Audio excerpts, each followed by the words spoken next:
feels like a little bit to me, maybe a lot of bit. It seems like these days, when I greet people with authenticity from the heart, to connect, to be real, that just about everyone is carrying as much as they can hold. Maybe carrying more than they can hold. Do you find that to be true? If not, you're one that's called to stand with each other and to stand in that strength and to keep checking in. And if you feel feelings around that thought for yourself, feelings of guilt, feelings of something's wrong with me, I invite you into a breath of permission. Giving ourselves permission to be authentic, to be real, to feel everything we're feeling, and to come as we are. We know the deep practices of truth and the deep practices of applying principle are that we cannot be at war with the present moment. We cannot be at war with what is. That when, well, we can, but it causes more suffering, causes more strain, causes more discord.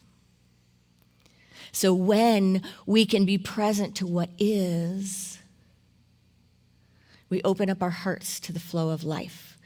We allow ourselves to come empty to a moment rather than coming so full. So often we are opening ourselves for help, for resources, for growth, for healing, for love, for direction, but we are coming so full-handed.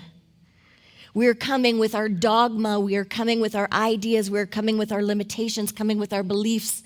We're coming so full that there is oftentimes no room to receive, even though we're going, please, please, let me receive. Guide me, show me, heal me. And so it's ours to come open-handed. But that's hard to do when we're carrying a lot, isn't it? It's hard to do when our hands and our arms are so heavy, when our life is, spilling out all around us, where there's a lot of pressure. And there's a lot of pressure these days. Let's just be with it. Let's acknowledge it. I don't think there is a person who hasn't felt like it's too much. And we're looking to the experts, we're looking to people for answers. But when we are carrying too much, and when there is too much pressure, we know that there's one answer, and the answer is to expand. The answer is to get stronger, to strengthen. We so oftentimes look to each other to get stronger, and we know that's part of our oneness. But these times are calling us into something deeper.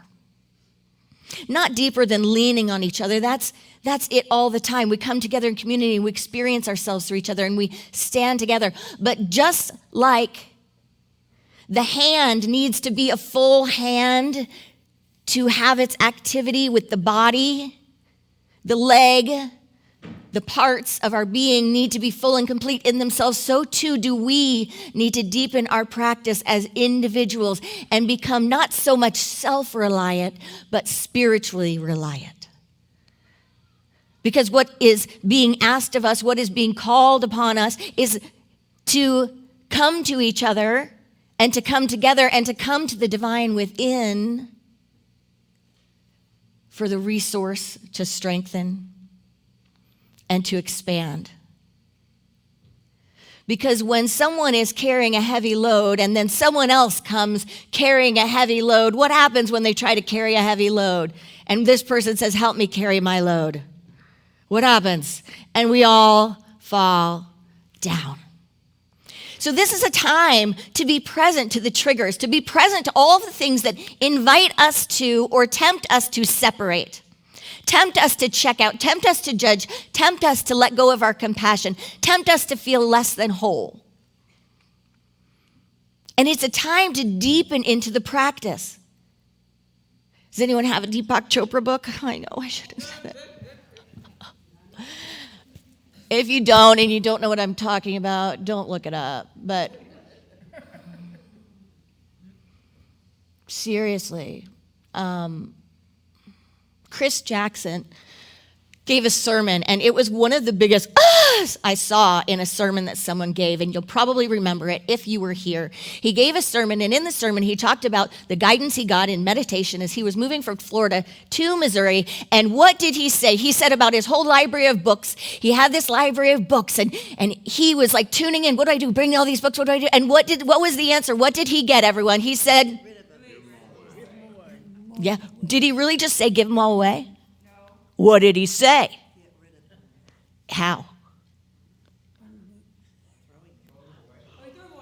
He threw them away. And you know what the environmentalists did? What? What?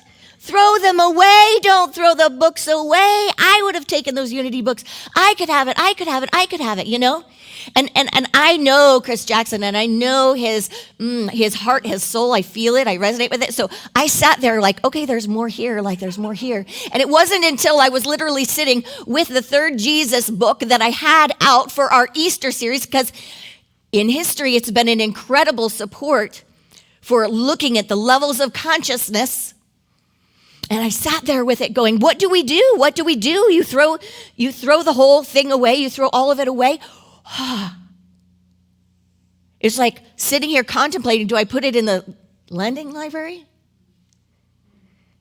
Do I keep it and keep the wisdom? Does anyone have anyone in their lives that has given them pure love and wisdom and also a lot of pain? Yeah. Just say the word mother. Everyone, mother, mother, mother. Father, father, father, sibling, whatever it is, friend, whatever it is, right? We are imperfect beings. And we don't say that a lot in Unity because we connect with our divinity, and we know that the human that is imperfect doesn't need to be slapped around over and over and over and over and over, because what we're called to is not to be dying under our grief and dying under our pain, that we are human and that we are faulty, and that each one of us in our own way can miss the mark. Miss the mark. That's what sin is, and in Unity we call sin error. It's from the archery term, missing the mark. We all miss the mark, don't we? Oh. But in Unity we try not to keep slapping ourselves with that, so that we can look into what we need to call up and call forth and grow and develop. But I think Chris Jackson was a bit prophetic when he said, I got that this was mine to do. Can you imagine how hard that would be to do? Unity is a teaching that is just, I don't actually know if there are a lot of other teachings that have so many books. You know what I'm saying? So many writings, so many writers, so many books. Like a lot have one book, but not a lot have so many books. And then to become a Unity minister, a Unity student, a Unity person, and to have taken the dive and swam through all of those books, and then to get in your meditation,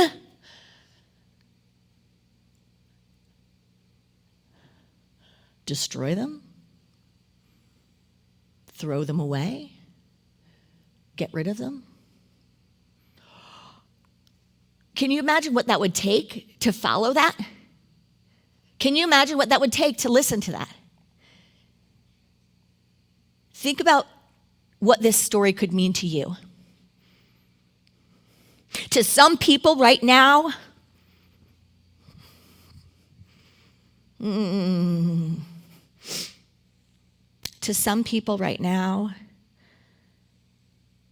it means that their whole lives they may have followed a religious path that leaders are calling forth destruction or hatred, retaliation, pain. And they are now carrying a load that is too heavy to bear because something doesn't resonate with their heart. Because if anyone is asked to do anything other than love, it will never resonate with the heart. And so people are being called out of their structures and out of their systems. People are being called out of their history, out of their conditioning. We are each being called out of all of that and into a depth of the practice. And that was what I think is symbolic about this, get rid of the books. Because I sat there with my book. I couldn't even bring it into the sanctuary this morning. Like, I wanted to bring it in, to hold it up and to show it and to be like, okay, this is my process. But like, I literally pulled it off my shelf and I was like, I don't know where to put it. And, we've got all these statements coming out through all the new thought and all that, cause all over.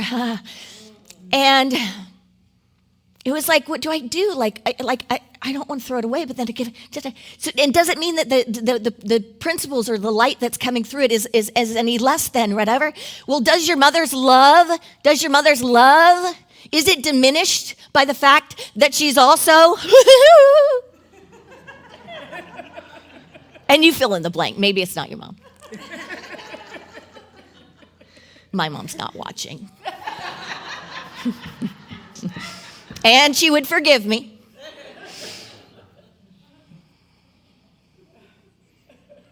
What is it that you and I have been leaning on from a lack of wholeness, exporting our authority to someone else, rather than digging deep and deep and deeper into the well of our spiritual practice? Because I sat there with that book, and it's like, I can't read it, I can't this, I can't that, I can't. And I realized Chris Jackson's moment and what I got, because that was no little thing for him. That was a transition. He was moving from one era of his life to another era of his life. And Chris, if you're here, hi, sorry, I didn't ask if I could use your story. Minister to minister.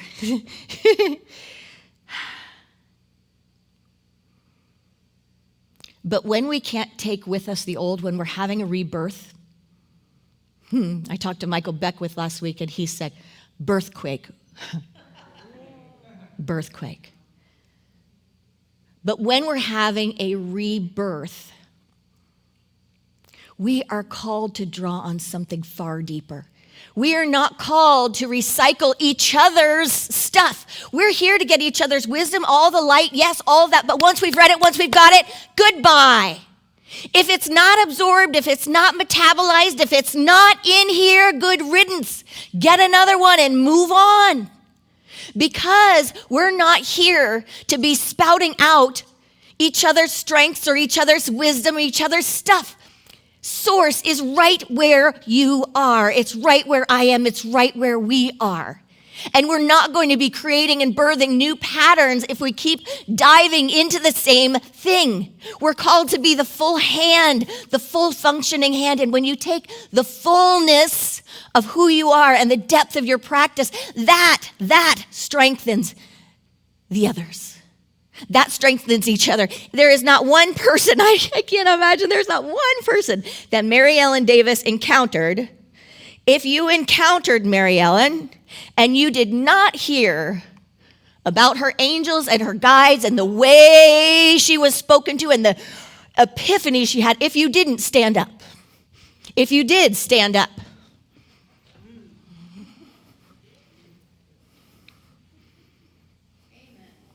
How many of you told someone else ever one of those stories? Yeah? Raise your hand up high. How many heard the stories? Yeah. So, that is what we're called to do. We're called to share the light. We're called to be the light, but we're called to do it from a place of experience. experience and of personal transformation and of going, as Charles Fillmore, Unity's co-founder, said, directly to headquarters. Why do you think in Unity there's so many books? Because we acknowledge that the light can come through many sources. And the dark side of that is so can the error. But the light can come through so many sources. So in Unity, we have people sharing their wisdom, and we are trusted not just to suck it up through a straw and go, okay, but we are trusted to filter everything through the God of our understanding. Not because someone else said it, but you absorb it, you read the book, and then you let it go and let Spirit lead. Let Spirit lead. Amen? In Galatians 6:5, it says, for each will have to carry their own load. Just before this verse, Paul says, bear one another's burdens. Each has to carry their own load. Bear one another's burdens.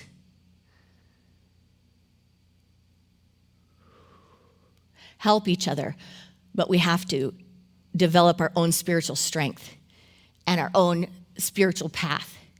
We cannot come as fragments, and we can no longer lean on all of this stuff outside of us because the answers we keep getting, you are the way.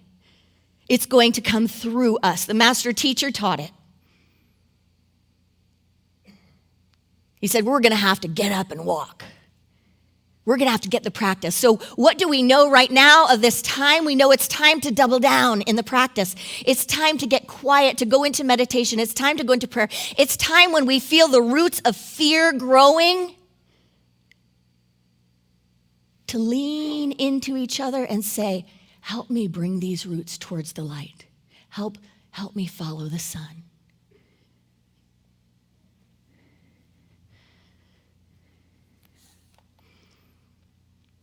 In the book of Jeremiah 17:5-8, it says, cursed are those who trust in mere mortals.